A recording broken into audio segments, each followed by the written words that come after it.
proceder con un proceso de formación de proteínas, detenerse. ¿Qué pasa, por ejemplo, si un aminoácido en una proteína está fallado? ¿Qué sucede cuando por ejemplo, una proteína tiene aminoácidos que no deberían estar ahí? ¿Qué creen que puede pasar? Con una enzima, por ejemplo. ¿Qué podría pasar con una enzima? Sucede que la proteína, la enzima, estaría fallada, por así decirlo, o sea, con problemas en su estructura, con aminoácidos que no son los correctos. Y por lo tanto, ¿qué pasaría con ese aminoácido, con esa proteína? ¿Tendría o no tendría función, ya sea estructural o enzimática? Claramente no, ¿verdad? Habría perdido su función estructural o enzimática en todo caso. Entonces, eso es lo que vamos a ver hoy día. Cómo se forman las proteínas y cómo cuando hay un proceso de cambio en los aminoácidos o algún tipo de disgregación o algún tipo de desacople, sucede que la proteína pierde su función y por lo tanto la célula pierde sus funciones metabólicas y por lo tanto muere. Entonces, hoy día vamos a hablar sobre la traducción, del código genético, de la transferencia, de las etapas de la traducción y de algunas diferencias en la traducción de eucariotas y procariotas. Para eso, escribir algo por acá. Ok, entonces este es el modelo usual que se puede ver en la traducción. Para que la traducción se pueda realizar en una célula eucariota o procariota, tiene que haber siempre un mensaje, una indicación que le diga a la célula cómo hacer las proteínas. Recuerden que un proceso de traducción en el ADN está enfocado principalmente a la formación de proteínas, de cadenas de péptidos, de proteínas y demás. Entonces, en una célula eucariota, que es lo que tenemos acá, vemos que esto es el núcleo celular, dentro está el ADN como tal, y ese ADN va a pasar su información, específicamente los genes, lo van a cambiar a un lenguaje de ARN mensajero. Entonces, ese ARN mensajero, como nucleótidos justamente de ARN, ahora van a tener el mensaje del ADN. El mensaje específicamente para un gen, estamos hablando de una célula eucariota. Ese gen ahora está en el lenguaje del ARN mensajero. Recuerden que este ARN dentro de la célula, dentro del núcleo específicamente, pasa por un proceso de maduración, ¿cierto? Hay un proceso de maduración que hace que luego este ARN mensajero vaya hacia el citoplasma, pase del núcleo al citoplasma a través de los poros, de los nucleoporos, y una vez que se encuentra aquí en el citoplasma, recién se va a encontrar con estas organelas no membranosas, que son los ribosomas. Estos ribosomas son los encargados de poder leer la información del ARN mensajero a través de los tripletes que se van formando de ARN. Cada triplete de nucleótidos se denomina un codón. Entonces el ribosoma como tal empieza a leer cada codón, o sea, cada conjunto de tres nucleótidos. Y empieza a leerlo de tal forma de que cuando empieza a leerlo, el triplete que se forma en el ARN mensajero, o sea, el codón, debe unirse de manera complementaria a un ARN de transferencia que ya está en el citoplasma. Este ARN de transferencia se va a acoplar de manera complementaria al codón a través de estos nucleótidos que ahora se denominan anticodón. Este es el codón, esto es el ARN mensajero, el anticodón se encuentra en el ARN de transferencia. Entonces, estos ARN de transferencia se van a acoplar de manera complementaria al ARN mensajero y este acople se va a dar siempre en los ribosomas, dentro de los ribosomas. ¿Por qué es importante esto? Porque este ARN mensajero es el que trae, el que carga, el que lleva los aminoácidos. Aminoácidos que son necesarios para la construcción de una proteína, ¿cierto? Recuerden que los aminoácidos, cuando un aminoácido se une a otro aminoácido, ¿qué forma? Forma un enlace peptídico, ¿cierto? Y ese enlace peptídico más enlace peptídico más enlace peptídico forma una proteína como tal. Entonces, cada vez que se forman los enlaces peptídicos, se va creciendo, va generándose una cadenita de péptidos, o sea, el inicio de una proteína como tal. Y eso, en resumen, por así decirlo, vendría siendo el proceso de la traducción. Un proceso donde la información de un gen, o sea, una secuencia de nucleótidos en el ADN, pasa a ser transformado a ARN. El ARN llega o sale del núcleo y va al citoplasma, y en el citoplasma es captado por un ribosoma, y los ARN mensajeros son los que se acoplan al ribosoma junto con el ARN de transferencia y generamos este complejo. Este complejo va a generar que cada vez se unan más y más aminoácidos para formar la proteína naciente. Ese es el proceso de traducción en el ARN de células eucariotas. Algo muy semejante sucede en el ARN de células procariotas. Solamente que la diferencia está en que no hay una membrana nuclear y que el ARN mensajero, ni bien se está formando, también está pasando por un proceso de traducción. Entonces, este proceso de traducción que va a generar justamente una secuencia de aminoácidos se va a regir siempre por la formación aquí de los codones AAU, por ejemplo, de estos codones, que son nucleótidos de ARN, y estos codones van a corresponderse con los anticodones. Esa formación, esa unión, va después a desarrollar un código, el llamado código genético. Y ese código genético no es más que un conjunto de reglas que define cómo se va a dar la traducción, o sea, cómo se va a dar la formación de proteínas. A partir de una secuencia de ARN mensajero que va a formar posteriormente una secuencia de aminoácidos y está presente en todos los seres vivos. O sea, lo que queremos ver aquí en esta sesión es entender cómo los nucleótidos de ARN van a formar posteriormente una secuencia de aminoácidos, o sea, formar una proteína.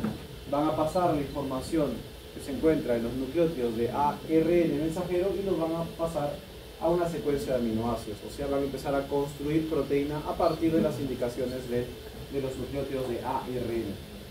Entonces, esta secuencia de construcción se va a realizar a través del acople de los codones y de los anticodones. El codón es una secuencia de 3 nucleótidos que se encuentra en el ARN mensajero, mientras que el anticodón es una secuencia de 3 nucleótidos también de ARN, pero este de acá se encuentra en el ARN de transferencia. Dicho sea de paso, el ARN de transferencia es el que lleva, el que carga, el que siempre tiene al aminoácido. Aquí, por ejemplo, tenemos un ARN de transferencia. Ustedes se dan cuenta, tiene forma como de mariposa, como de trébol, y esto es básicamente porque las bases nitrogenadas se van a unir sobre sí mismas para formar sus puentes de hidrógeno.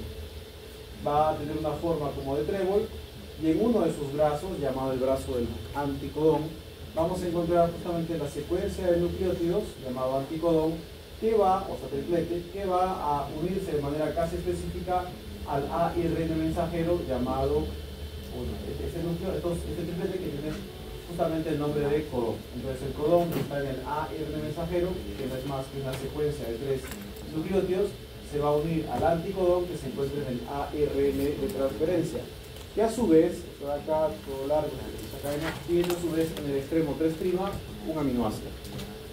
Y con eso ya tenemos la forma en cómo se van a ir sintetizando las moléculas de ARN. Ahora, este código genético tiene estas características, ¿no? Primero, que es universal, ya que se encuentra en todos los seres vivos. No hay ser vivo que no tenga un proceso de traducción, o sea, de formación de proteínas que no tenga que ver con los nucleótidos que vemos acá. Después, es no superpuesto. ¿Qué significa que no sea superpuesto? Hace referencia a que los nucleótidos que tenemos por acá no se van a leer de manera desorganizada, de manera desordenada. Ahora lo voy a explicar con mayor detalle. Es degenerado. ¿Qué significa eso? Que varios tripletes distintos, o sea, del codón, van a codificar un mismo aminoácido. Y ahora vamos a ver cómo se sucede eso. Y por último, hay codones sin sentido, o sea, hay codones que no van a codificar nada, como son el UAA, UAG y UGA. ¿Qué significa eso? Que cuando el ARN mensajero presente alguno de estos 3, simplemente toda la formación de la proteína o de la cadena de péptidos va a parar, va a detenerse. Entonces, acá vamos a ver si me entienden la idea. Si esto de acá, por ejemplo, es un ARN, acá está el ARN mensajero. Si este ARN mensajero tiene acá, por ejemplo, el primer nucleótido llamado AUG.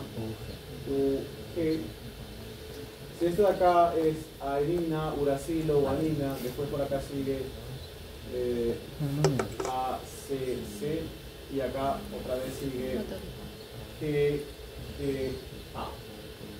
Entonces, estos nucleótidos que se han copiado en el ARN mensajero, que vienen del ADN nuclear, Ahora, cada 3 va a ser llamado como codón, ¿cierto? ¿Acá me sigue la idea? ¿Sí? Esto se llama codón. Codón.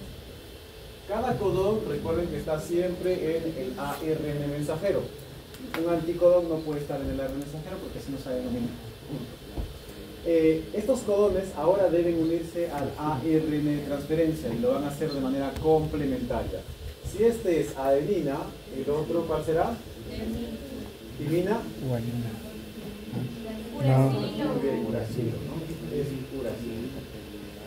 Si este es uracilo, acá va a ser adenina. Si este guanina, acá va a ser Citosina. Estos 3 nucleótidos que se acaban de unir de manera complementaria van a pertenecer ahora al llamado ARN de transferencia. Acá está el ARN de transferencia. Este ARN de transferencia tiene este triplete que va a ser complementario al codón y a veces se le va a denominar anticodón. Anticodón. Recuerden que el anticodón está en el ARN de transferencia, no está en otro más. Así que siempre van a estar en el ARN de transferencia. Entonces, ¿qué pasa acá? ¿Cuál es el chiste de esto? O la gracia de este sistema. Que el ARN de transferencia en el extremo 3', como ustedes pueden darse cuenta aquí, siempre va a llevar acá un aminoácido. Va a estar unido a un aminoácido. Por lo tanto, cada codón del ARN mensajero va a unirse de manera complementaria a un anticodón que a su vez va a llevar siempre un aminoácido. Acabo de colocarle como AA de aminoácido. Entonces, el siguiente codón que va a codificar un aminoácido para el ARN mensajero va a ser, por ejemplo, se va a tener que unir de manera complementaria a un anticodón, ¿cierto? Acá sería, otra vez, uracilo, citosina sería acá guanina, citosina sería acá guanina. Otra vez, todo esto de acá es un anticodón que va a generar, o que va a venir justamente de un ARN de transferencia que trae siempre un aminoácido. Otra vez acá, sería acá citosina, ¿verdad? Citosina y acá uracilo. Otra vez, otro anticodón del ARN de transferencia que va a traer siempre un aminoácido. ¿Hasta aquí se entiende cómo se da la lectura? Un anticodón se une con un codón. Un anticodón se une con un codón. Un anticodón con otro. Y siempre son tripletes. Ahora, esta característica de no ser superpuesto justamente hace referencia a esta característica que estoy dibujando acá. O sea que 3 nucleótidos del codón siempre se van a corresponder con 3 nucleótidos del anticodón. Y los siguientes 3 van a ser leídos así, siguientes 3, con los siguientes 3 del anticodón. O sea que no puede pasar esto, por ejemplo, no puede ser leído así. Este primero y luego estos dos de acá. ¿Se entiende? O sea, estos de aquí no pueden ser leídos de esa manera. ¿Sí? ¿Se entiende?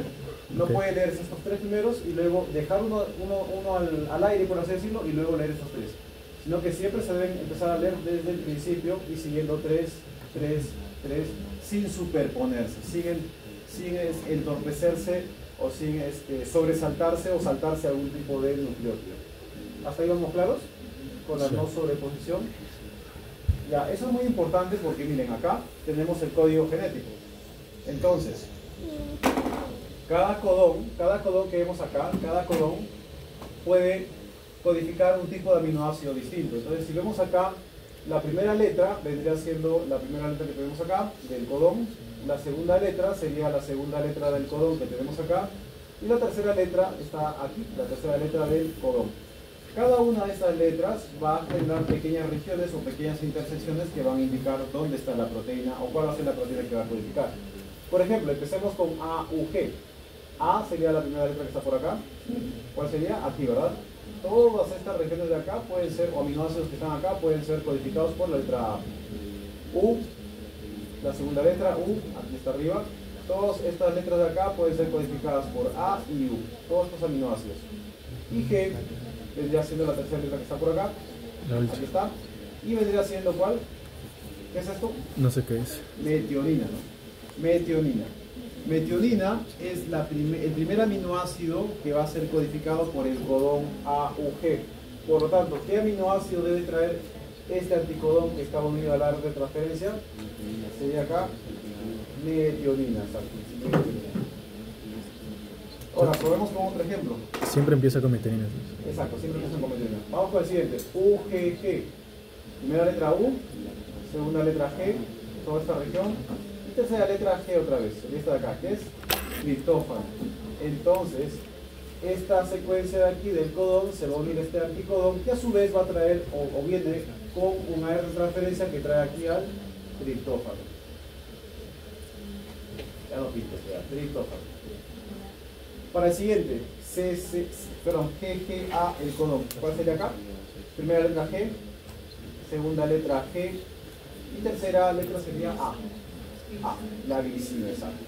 Entonces, otra vez, este codón codifica o llama a una R de transferencia que va a traer acá el aminoácido llamado glicina. Y esta glicina más el triptófano más la metionina empieza a formar enlaces peptídicos y por lo tanto empezamos a formar una pequeña cadena o red de aminoácidos. ¿Sí? Entonces, misma cosa sucede acá. El código genético que está justamente conformado por gran cantidad de nucleótidos de adenina, citosina, guanina, uracilo y demás, van a través de las combinaciones, van a empezar a formar distintos tipos de aminoácidos. Un detalle interesante acá es que miren, acá por ejemplo, sea cual fuere la combinación para estas tres letras U, C y la U, A, C, A y G, acá siempre se va a formar ¿qué cosa? Serina. ¿Sí? A eso atiende o hace referencia a la característica de ser un código genético degenerado, o sea que varios tripletes de codones pueden formar un mismo aminoácido, como pueden ver acá. Si ustedes colocan U, C, U, genera serina. Desde pequeños decenas U, C, C, genera serina. U, C, A, genera serina. U, C, G, genera serina. ¿Se entiende la idea? A eso se le denomina degenerado, que es un proceso, tiene una característica de ser un código degenerado. Entonces, aquí podemos ver justamente ese proceso. Vemos acá la primera base nitrogenada del codón, la segunda base nitrogenada del codón y la tercera base nitrogenada del codón. ¿Qué genera esto? Que se formen unos aminoácidos a partir de los codones muy específicos o muy interesantes. Esto claramente no es necesario que se lo aprendan, pero lo que sí deben aprender son cuál es el aminoácido que se forma siempre al principio en células eucariotas, en este caso es la metionina, y cuál es su codón de inicio, es el codón AUG. Después, ¿cuáles son los que generan o detienen, paran, frenan el proceso de traducción en las células, ya sea procariotas o eucariotas? Vienen siendo el UAA, UAG o UGA. Todos ellos, como se pueden dar cuenta acá al costadito, dice stop, stop, stop. Eso hace referencia a que es justamente una región que no genera ningún tipo de aminoácido, más bien para la reacción de la polimerización de una proteína. Acá se puede ver mejor ese proceso. Miren, la primera rueda viene siendo, o el primer círculo viene siendo la primera rueda de la primera letra del codón. Por ejemplo acá sería A. La segunda rueda viene siendo la segunda letra del codón. Por ejemplo U. A, U. Y la tercera rueda que tenemos acá, más amarilla, viene siendo la tercera letra del codón. A, ¿qué sería aquí? A, U, G. ¿Qué genera? Metionina. La cuarta rueda no es más que el aminoácido que se va a formar. A, U, G forma metionina. Y dicho sea de paso, metionina es uno de los primeros aminoácidos que se va a formar en una proteína siempre, ya que siempre va a generarse a través de del codón llamado AUG. Entonces, así podemos hacer varias combinaciones, ¿no? Por ejemplo, GAC, asparagina, o UGU, cisteína, UGC, cisteína, UGA, stop, alto al proceso de formación de proteínas, UGG, triptófano. Hay un detalle interesante, el triptófano es el único aminoácido que se forma también de manera específica. Es uno de los poquitos que se forma de manera específica. El resto, se pueden dar cuenta que hay muchas combinaciones que pueden formar a los aminoácidos, excepto triptófano, que es muy específico, se forma solamente con el UGG, y el resto sí ya son especiales, ¿no? Como el de inicio y los stop. Entonces, esto que vemos acá justamente es un ARN de transferencia, el cual está formado por nucleótidos de ARN nada más.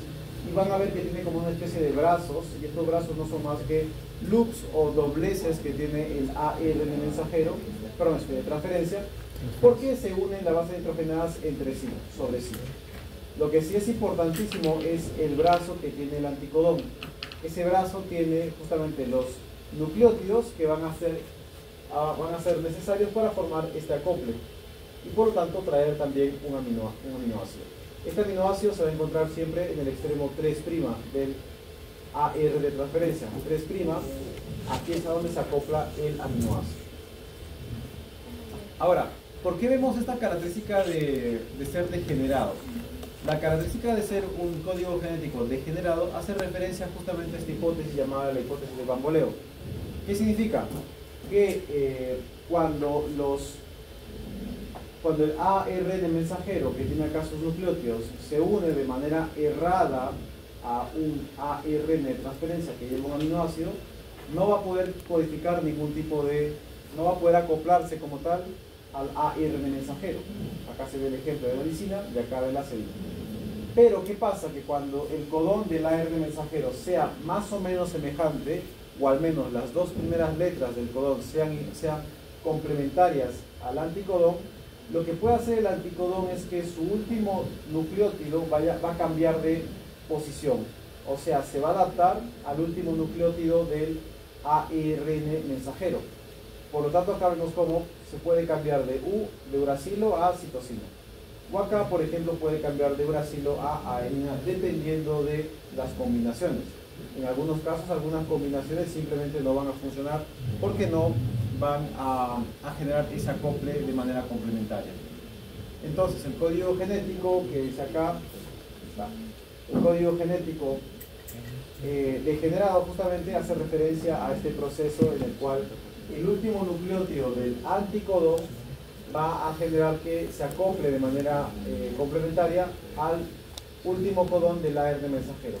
Entonces, ¿quién le va a dar la confirmación al ARN mensajero que está codificando una buena proteína o un buen aminoácido, ya sea lisina o serina? Va a ser siempre el último nucleótido del ARN de transferencia, el cual se va a adaptar para ello. Ahora, aquí tenemos el ARN de transferencia. Pueden ver acá la forma que tiene, que es básicamente muy parecido al ADN realmente, pero en realidad es ARN. Tiene solamente una corrugación sobre sí mismo, encima. Y acá tienen los brazos formando puentes de hidrógeno. La parte más importante es el brazo del codón, o del anticodón. Y también el extremo 3', que lleva siempre un aminoácido, parte molecular que se une al aminoácido por ejemplo. Aquí tenemos el ARN de transferencia de una levadura que siempre tiene acá un brazo aceptor del aminoácido, que es el 3'. Ahora, pregunta aquí, ¿de dónde viene el ARN de transferencia? ¿De dónde aparece el ARN de transferencia en la célula? Tiene que aparecer en alguna parte, ¿no? ¿Dónde es eso? ¿Qué pasó? ¿Dónde está el ARN de transferencia? O sea, ¿quién lo crea? ¿Quién lo hace? ¿Está en el citoplasma? Sí, está en el citoplasma, pero ¿quién hace? ¿Las células también? ¿Algunas células?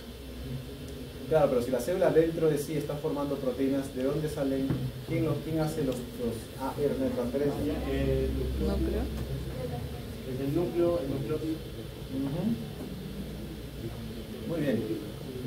Exacto, es el núcleo. Recuerden que el núcleo puede hacer ARN mensajero, puede hacer ARN de transferencia, puede hacer ARN ribosomal, puede hacer ARN nuclear. Así que sí, en el núcleo se hacen los ARN mensajeros y luego son volcados, botados, movilizados hacia el citoplasma. Y ahí el ARN de transferencia es eso, solamente ARN, no está unido a un aminoácido. Para que se pueda unir a un aminoácido, tiene que ser, entre comillas, activado. Y esa activación se va a hacer a través de esta enzima, llamada la aminoácido de ARN de transferencia sintetasa. Entonces, ¿qué pasa? Que el ARN que está solito, sin ningún tipo de aminoácido, va a llegar a estas aminoácidos sintetasa. Esta aminoácido sintetasa simplemente toma el aminoácido, toma un ATP, fosforila al ATP, forma una molécula de difosfato el AMP ahora se une al aminoácido y en ese momento, de manera específica, este ARN transferencia con su anticodón viene a unirse a la enzima. Esa unión genera que ahora el AMP transfiera al extremo 3' al aminoácido. El AMP se libera y ahora la enzima acaba de engrapar, por así decirlo, al ARN transferencia más su aminoácido. Y así es como se da la carga, la activación de un ARN transferencia para que pueda llevar, cargar, movilizar un aminoácido para los ribosomas. Ahora, otra cosa importante. Aquí, por ejemplo, estamos hablando de ¿qué enzima? No dice ni idea. Esta enzima de acá, la aminoácido de ARN sintetasas, es una enzima muy específica, a tal punto de que existe una enzima para cada tipo de aminoácido. ¿Se entiende? O sea, cada tipo de aminoácido tiene una enzima específica que los va a reconocer. ¿Sí?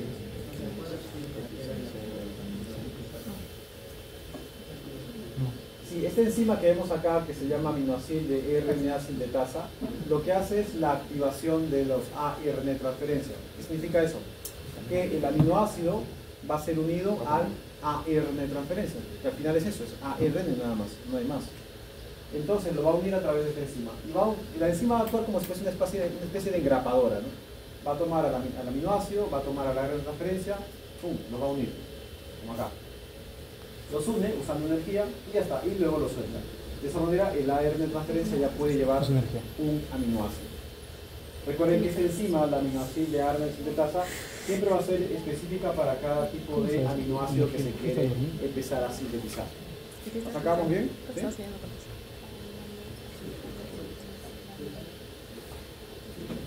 Ahora, acá están las etapas de la producción de una proteína, o sea, de la traducción como tal. Tenemos el primero que tiene que ver con la iniciación, que ocurre cuando se une el ARN mensajero a la subunidad pequeña del ribosoma. Y acá lo podemos ver. Vemos acá la subunidad pequeña que se une al ARN mensajero, que es todo esto de acá. Y aquí arriba se une la subunidad grande. Todo esto forma el complejo del ribosoma. La segunda parte es cuando la subunidad mayor se une y se forma al ribosoma que funciona, que está ya metabolizando. Y a este proceso se le conoce como la elongación, o sea que las subunidades que ya están acopladas empiezan a copiar, a leer, básicamente a leer el ARN mensajero, y cuando empiezan a leer empiezan a unir aminoácidos. Y esa unión de aminoácidos que se va formando por acá, como pueden darse cuenta, mucho más grande cada vez por más tiempo, se va a denominar posteriormente una proteína como tal, ¿no? Y esa proteína, ya sea enzima o lo que fuere, va a llegar a un punto donde el ARN mensajero se va a detener de sintetizarlo. Cuando llega a la terminación, ahí es donde el ribosoma, cuando llega a esa región, el ribosoma se suelta, se desensambla. Esa terminación, o sea, ese soltarse, desensamblarse, se denomina la terminación. Y ocurre en un codón de parada como lo establecido según el código genético. O sea, la UAA, o sea, si por acá viene una UAA, para todo el proceso, se detiene, se degrega. Si hay una UAG o una UGA, también va a parar el proceso, se va a detener. Entonces, aquí vamos a empezar a explicar cada una de las etapas de la traducción en células procariotas, primero, en células procariotas, y luego pasamos a ver células eucariotas, que son bastante semejantes realmente, no hay muchas vueltas que dar. Miren, en la etapa de iniciación de la traducción, lo que busca justamente es acoplar la subunidad pequeña al ARN de transferencia que lleve la subunidad, el triplete complementario al triplete del codón. Eso va a generar un acople. Entonces la subunidad pequeña se une con el ARN de transferencia que lleva la subunidad de aminoácidos de manera complementaria, y esta translocación va a llamar a la subunidad grande a que se acople a todo este complejo.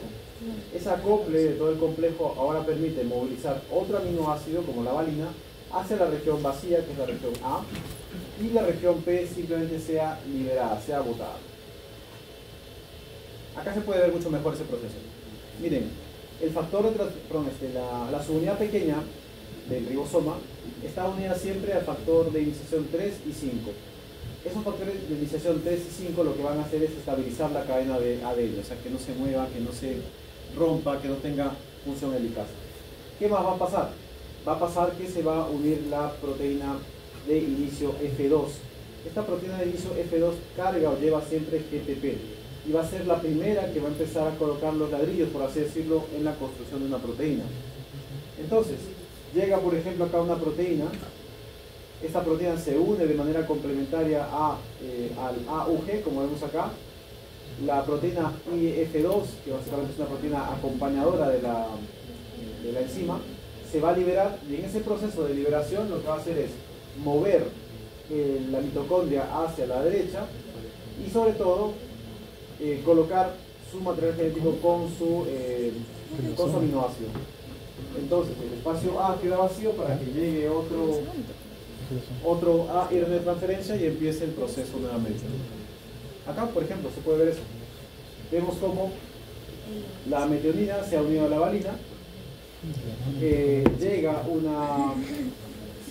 transloca el ribosoma hacia la parte de 3' y vemos cómo al movilizarse genera un espacio vacío. En ese espacio vacío y de manera complementaria, los codones se van a unir con los anticodones, generando otra vez la codificación de un gen. Acá se puede ver gen tras gen tras gen. Entonces la parte A se llama parte aminoácido y la parte P se llama parte o región peptidil-transferasa, porque lo único que hace en esta región es generar un enlace peptídico, de nombrecito peptídico entre los aminoácidos que se están formando. Ahora, ese proceso de unión, de formación, tiene que ver con factores de elongación que vemos acá. Estos factores de elongación, no le tengan miedo, simplemente son moléculas que cargan energía. ¿Y para qué le va a servir esa energía? Para colocar al AR de transferencia justamente en el sitio A, en el sitio aceptor. Entonces, lo que hacen es, una vez que se da el movimiento del ribosoma y queda el sitio A despejado, ahora va a venir otra molécula de ARN con su factor de elongación, va a llegar, va a quemar el factor de elongación, o sea, lo va a liberar de esa penuria, por así decirlo, de ese proceso de separación. Y aquí es a donde va a ingresar directamente la fenilalanina. Una vez que ingresa, va a haber la formación del enlace peptídico, o sea que el sitio P le va a generar un enlace peptídico al sitio A.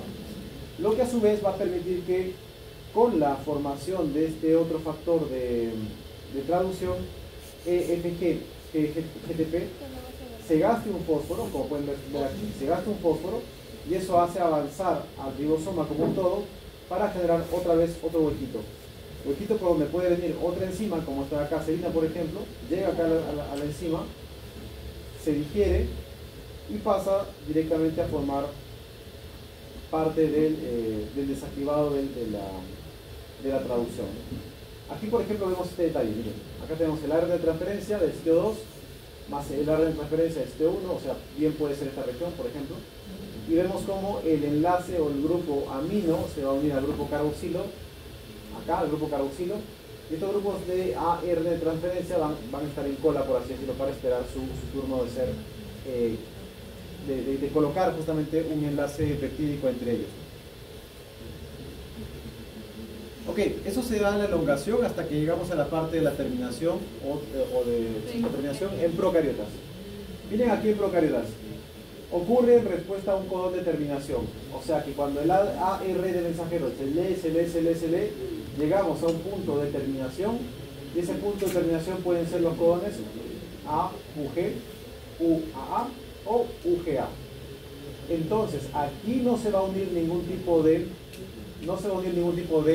ARN de transferencia, sino se va a unir una proteína llamada proteína de liberación o release factor. Lo que hace que la proteína ahora se transfiera a una molécula de agua y por lo tanto se libere completamente. Esa desestabilización, sumado al hecho de que hay un factor EFG-GTP, va a imprimir energía, acá está el factor, va a imprimir energía y eso va a hacer que todo se disocie, o sea que la subunidad grande y la subunidad pequeña se disocien del AR mensajero las moléculas energéticas, los polipéptidos y el ARN de transferencia libre, todo ello.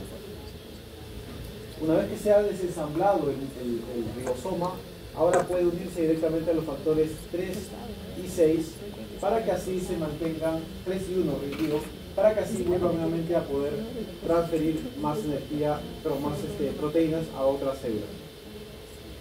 Ahora, antes de entrar a la parte de las eucariotas, quiero hacerles un video para que puedan entender con mucha más claridad. Si no, no me entienden. ¿No hemos entrado por eucariotas? ¿Dos eucariotas?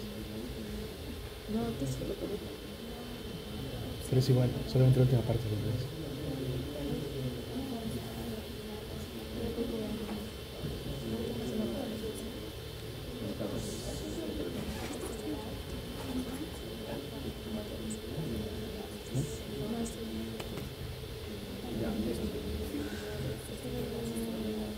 No sé si lo pueden ver.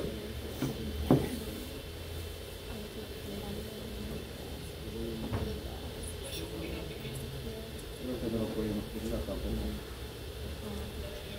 Ok, ahí está, miren, ahí pueden ver al ribosoma.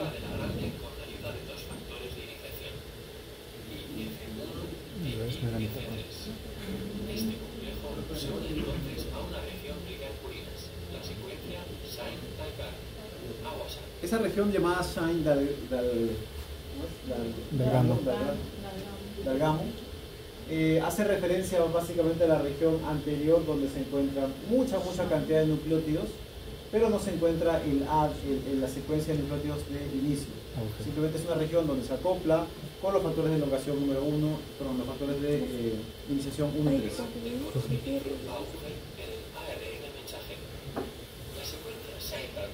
Es complementaria y está emparejada a una secuencia del ARN ribosómico 16S, un componente de la subunidad pequeña. Este alineamiento básico. ¿Funciona? No, es con el de arriba. Bluetooth de la lab. No, es cierto. Vamos a ver si funciona mejor.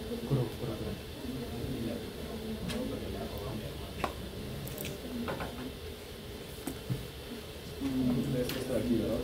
Sí. Ese que está ahí arriba. Listo. A ver. Va a sonar fuerte.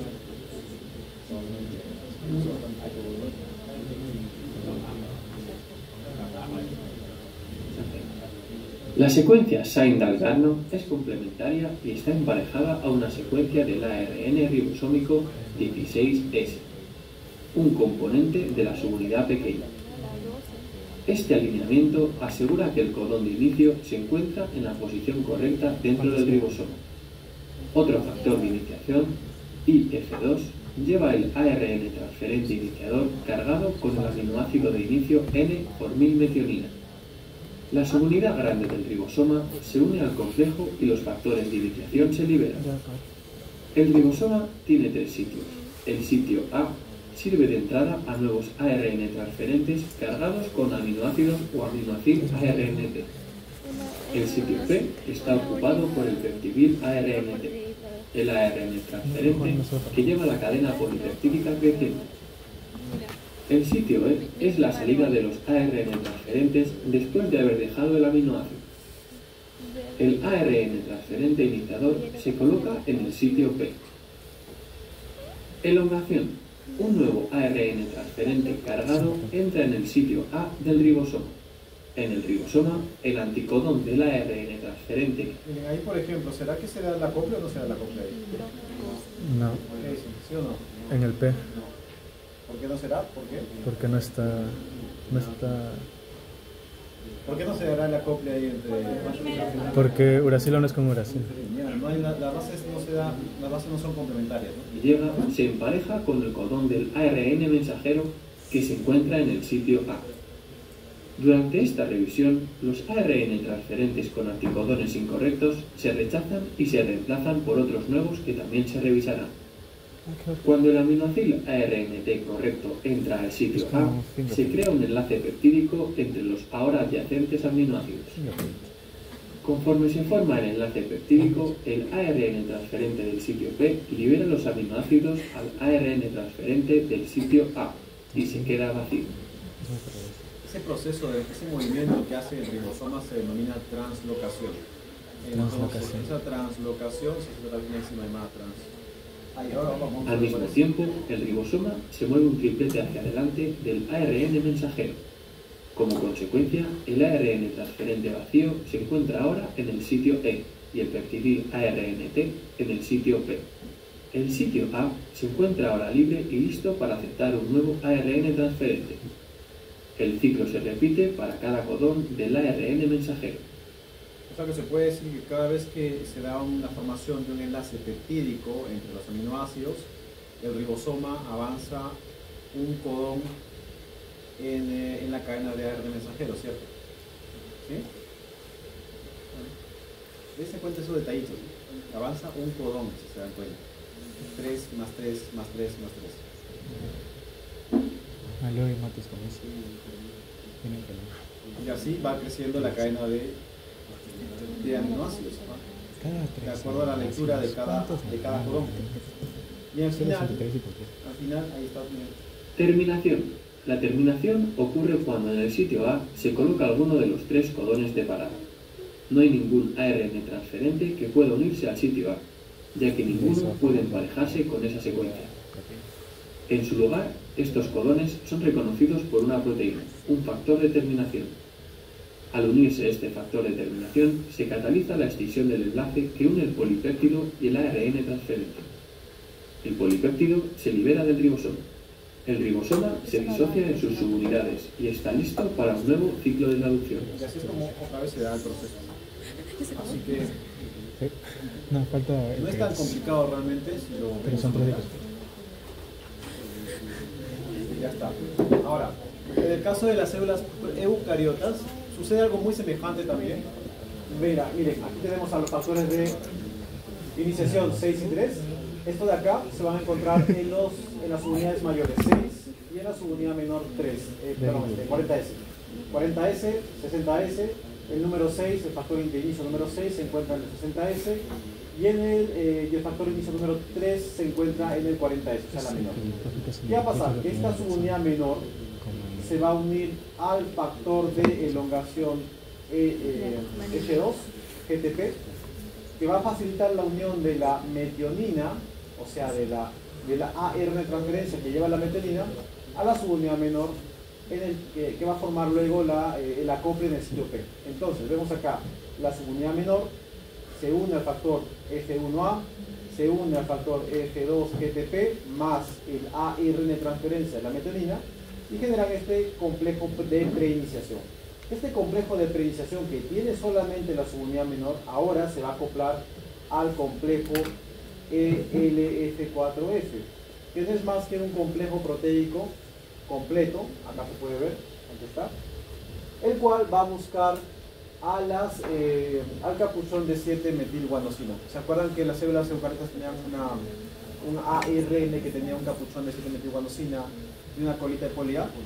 Bueno, justamente ese capuchón va a ser reconocido por este conjunto de proteínas que vemos acá, que es un complejo, se dice aquí, y ese complejo va a ubicarse justamente en el capuchón de 7-metilguanosina y va a empezar a ubicar, a leer los fragmentos llamados o secuencias de Cossack. ¿Qué son estos? No son más que nucleótidos que tienen entre ellos la secuencia iniciadora, o sea, el codón de inicio, el AUG. Entonces, con la unión del factor F4B, que vemos acá, factor F4, se une todo este complejo y empiezan a leer el ARN. Cuando encuentran el codón de inicio AUG, que está por acá, lo pueden ver, AUG, ahí recién se da el reconocimiento de toda la región de traducción, que genera ¿qué cosa? La fosforilación de todo este complejo, que se libera el factor de iniciación 1A, el factor 3, el factor 4, y se da la fosforilación del factor, acá, el factor que facilita la unión de la metionina. O sea, la metionina, junto con su ARN de transferencia, queda solito. Lo que hace que ahora el ARN mensajero más la subunidad menor más el AR de transferencia y la metionina queden listos para ser acoplados con la subunidad mayor.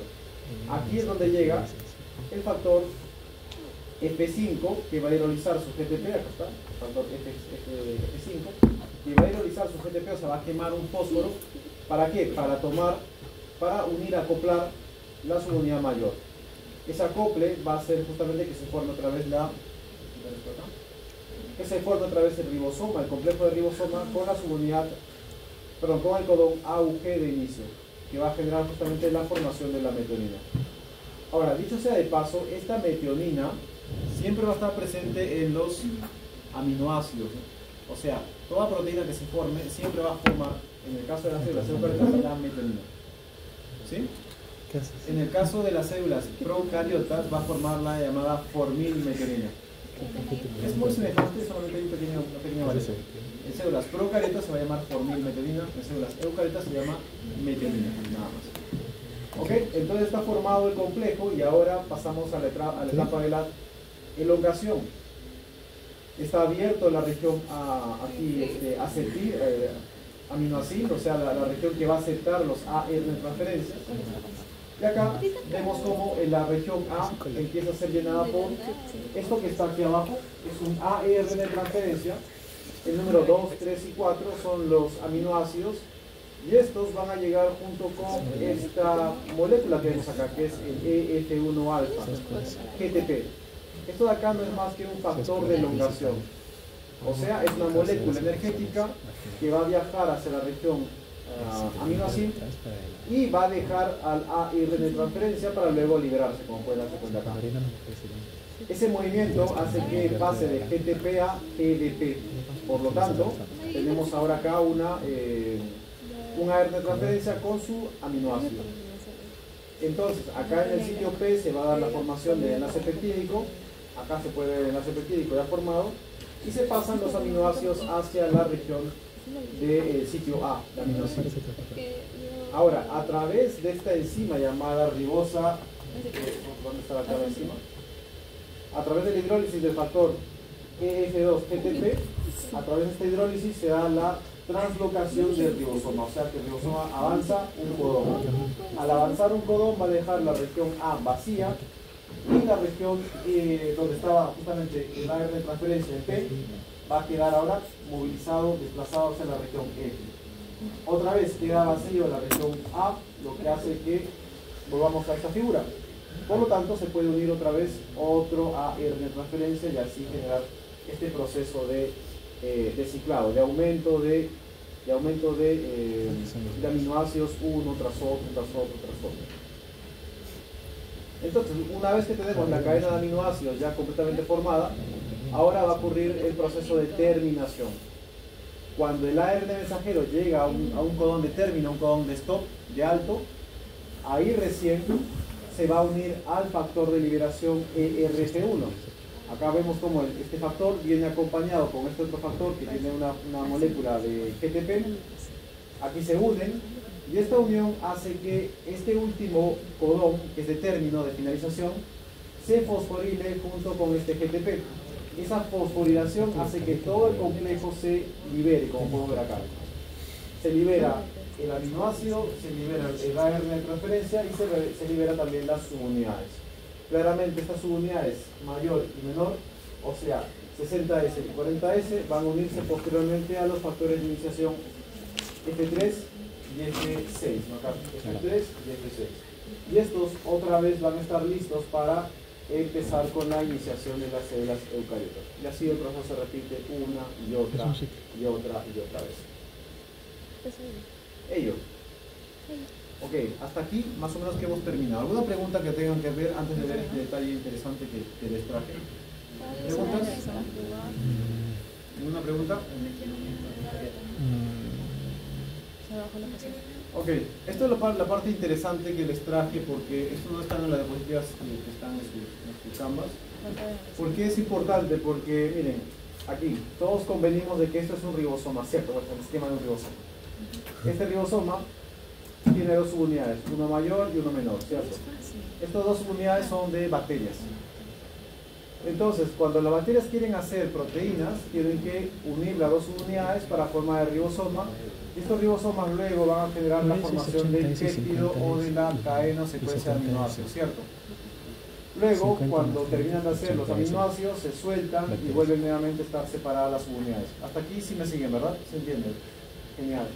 Ahora, ¿qué pasa? Que justamente este proceso de formación de proteínas a través de los ribosomas es un blanco muy importante para las terapias o en el uso de antibióticos, o sea, para matar, por ejemplo, bacterias, para eliminarlas, para curar una enfermedad. Este proceso es un proceso que puede ser utilizado como blanco para poder eliminar bacterias. Y eso se hace justamente a través de estos antibióticos. Esto que vemos acá no son más que una serie de antibióticos como la tetraciclina, la eritromicina, el cloranfenicol, la streptomicina y demás. Todos estos tienen semejanzas en su modo de acción o en su mecanismo de acción. Y específicamente van a apuntar a evitar que este proceso se lleve a cabo. Por ejemplo, las tetraciclinas y las streptomicinas lo que hacen es unirse al ARN mensajero de transferencia para evitar que se dé la formación o el acople del ribosoma. Entonces, todos estos van a buscar, o sea, estos antibióticos van a buscar evitar que la subunidad mayor y menor funcionen apropiadamente. Si no hay formación de proteínas, ¿habrá o no habrá formación de aminoácidos? De enzimas. Claramente no, ¿verdad? Y si no hay enzimas, ¿habrá o no habrá metabolismo? Entonces no hay metabolismo. ¿Y si no hay metabolismo, habrá vida? No. Claramente no. Entonces, eso es lo que buscan los antibióticos, ¿no? Entonces, el ensamblaje de los ribosomas, que leen los codones del ARN mensajero, van a formar los péptidos en las bacterias. Entonces, estos antibióticos que vemos aquí van a atacar de distintas formas a los ribosomas de las bacterias a través del proceso de la traducción. Y si la bacteria es atacada por el proceso de traducción, claramente va a morir, ¿cierto? Entonces, acá hay uno, por ejemplo, que he traído. La casugamicina, o su nombre comercial llamado Casumin. ¿Qué pasa? Acá vemos el proceso de la traducción, vemos acá el ARN mensajero, acá el acople del ribosoma, la formimethionina y la incorporación de nuevos ARN transferencias. Esto es lo usual, lo que ocurre, lo que hemos explicado, lo que pasa. Pero ¿qué sucede cuando se le agrega este tipo de antibiótico a la bacteria? Lo que va a pasar es que el ARN mensajero va a ser captado justamente en la subunidad, en el codón de inicio, o sea en el AUG. Por lo tanto, la casugamicina va a entrar aquí y va a generar un desacople. Ese desacople va a evitar que la subunidad menor se pueda unir allí. Y si no se une allí, claramente la bacteria va a perder la capacidad de formar ribosomas. ¿Se entiende? Ribosomas que construyan proteínas. ¿Sí? Ya que el codón de inicio, el AUG, no se puede formar. Entonces, este antibiótico lo que hace es acoplarse a la región, al codón de inicio, y con eso evitar que se forme el ribosoma. Si no se forma ribosoma, no hay proteínas, si no hay proteínas, no hay enzimas, no hay proteínas estructurales, y por lo tanto la bacteria muere. Es así como este antibiótico actúa. ¿Esta de acá han escuchado, tal vez, de la tetraciclina? Bueno, ¿cómo actúa la tetraciclina? Otra vez. Esta de acá va a evitar que se dé la formación de los ribosomas y también de que se ensamblen con normalidad los péptidos. O sea que esta tetraciclina va a acoplarse aquí a los sitios de aminoácido del ribosoma. ¿Para qué? Para que esta región A quede bloqueada y así no pueda venir ningún tipo de ARN de transferencia. ¿Entienden la idea? ¿Qué más? Evita que el siguiente aminoácido ingrese al complejo y evita la formación de la cadena de polipeptídica. O sea que los aminoácidos tampoco se van a poder unir aquí en esta región, en el sitio P. Por lo tanto, no va a haber formación de proteínas. O sea, la subunidad grande va a verse afectada, va a verse interrumpida y por lo tanto no va a haber producción de proteínas. Esa es la idea con la tetraciclina. Luego tenemos el cloranfenicol. ¿Qué pasa acá? Este cloranfenicol lo que hace es unirse a la subunidad grande del ribosoma, ¿pueden acá? evita la formación del enlace del peptidiltransferasa, o sea, la enzima que forma justamente el enlace peptídico entre un aminoácido y otro aminoácido, y también evita la formación del enlace peptídico entre aminoácidos. Por lo tanto, otra vez, el clorafenicol actúa acá en la región enzimática, evita la formación de los enlaces peptídicos y por lo tanto no puede unir un aminoácido con otro aminoácido la bacteria. Por lo tanto, otra vez, podemos matar a la bacteria de esa manera. Este otro, estreptomicina, ¿han escuchado? ¿Sí? ¿Estreptomicina la has escuchado tampoco? Para los streptococcus. Bueno, ustedes saben que, otra vez, el ribosoma con el ARN mensajero que está leyendo empieza a formar aminoácidos, ¿cierto? ¿Sí? Esta estreptomicina lo que hace es evitar la apropiada translocación del ribosoma en el ARN mensajero, o sea, se pierde el marco de lectura. ¿Qué significa eso? Empieza a hacer esta lectura así desorganizada, deja 1, lee 3, luego deja 2, lee 3, luego deja 4 y así. ¿Se entiende? O sea, lo que hace es descalibrar, por así decirlo, la lectura. Si descalibra la lectura, entonces se van a generar proteínas sin función metabólica, porque va a sintetizar aminoácidos que al final no tienen una función específica. Por lo tanto, otra vez, la bacteria va a estar construyendo enzimas o proteínas que no tienen una función como tal. Va a estar construyendo a lo loco sin ningún tipo de función como tal. Aquí, por ejemplo, vemos ese detalle. Acá el antibiótico actúa justamente en la región donde se une la subunidad menor con la mayor, y eso genera que haya un desacople, un desarreglo en las región A, la región P y la región E. Lo que hace que, por ejemplo, ya no se sintetice, esto es lo normal, no es lo normal. Por ejemplo, AAU genera lisina, GGA genera lisina, CUE genera leucina, GAU genera aspartato. Con la estreptomicina, ¿qué pasa? Que se empiezan a leer así los nucleótidos. AAU, lisina, deja uno vacío, GAC genera leucina, UUG y deja así varios huequitos. Por ejemplo, acá también ha dejado otros huequitos. ¿Ves? Dos nucleótidos que no se han tomado en consideración, uno que no se toma en consideración, otro que se deja libre. Y eso genera justamente que la estreptomicina rompa la forma en cómo leen los codones y por lo tanto la bacteria pierde la capacidad de construir una proteína o una enzima como tal. Este de aquí ya han escuchado, eritromicina. Eritromicina. ¿También o no lo han escuchado? ¿Tampoco? Eritromicina. ¿Qué hace la eritromicina? Se une a la subunidad grande, evita el flujo de polipéptidos en la subunidad grande, bloquea la traducción al bloquear la salida de polipéptidos y evita el ensamblado de la subunidad grande del ribosoma. Entonces, ¿qué va a pasar acá? Que actúa a este nivel, o sea que ya no deja salir a la cadena de aminoácidos, no los deja salir, las bloquea, y al bloquearlas afecta justamente el ensamblado de la proteína y también la subunidad grande. O sea, esta subunidad grande se ve afectada justamente por la eritromicina.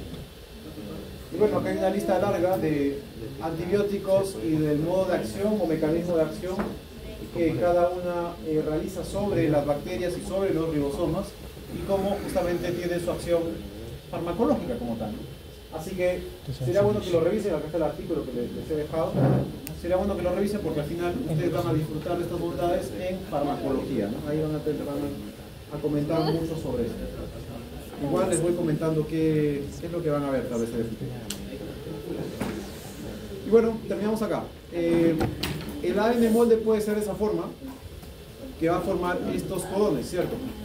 De ARN. Recuerden que los codones están formados por 3 nucleótidos de ARN. Cada uno de esos codones va a formar un aminoácido, pero el último es un codón de término, no forma nada. Cada uno de estos aminoácidos va obviamente a ser traído por un ARN de transferencia. Recuerden que el último stop no trae ningún tipo de ARN de transferencia, ya que no se une nada. Así que, si tenemos 9 codones de ARN mensajero, se van a formar 8 aminoácidos, ¿verdad? Porque recuerden que el último no forma nada, no es un aminoácido. Y al mismo tiempo tampoco se van a formar un ARN de transferencia porque acá hay un codón de stop. O sea, van a haber también 8 codones de ARN de transferencia. Por lo tanto, el ARN mensajero tiene 9 codones que equivalen a 27 nucleótidos, ¿no? Básicamente son 3 por cada uno de ellos. Listo, hemos terminado aquí. Aquí pueden responder esta pregunta, la primera, tal vez que es la más difícil. ¿De cuántos aminoácidos tenemos que tiene que sintetizar a partir de ¿Qué dicen ahí con eso? menos... ¿Pueden tener una idea ahí? No, o sea, es eso menos la tercera parte. ¿Cuántos serían los aminoácidos que tendrá esa proteína? ¿Cuántos aminoácidos tendrá? Es 370 y... No, 3747 por 3. 23. Por- Dice, por ¿cuántos tres. aminoácidos tendría una proteína que se sintetiza a partir de la altura de 3748 codones? 11.241. 1249. 11.241. Están equivocados. Están equivocados. ¿Cuántos aminoácidos tendría una...? Ay, güey.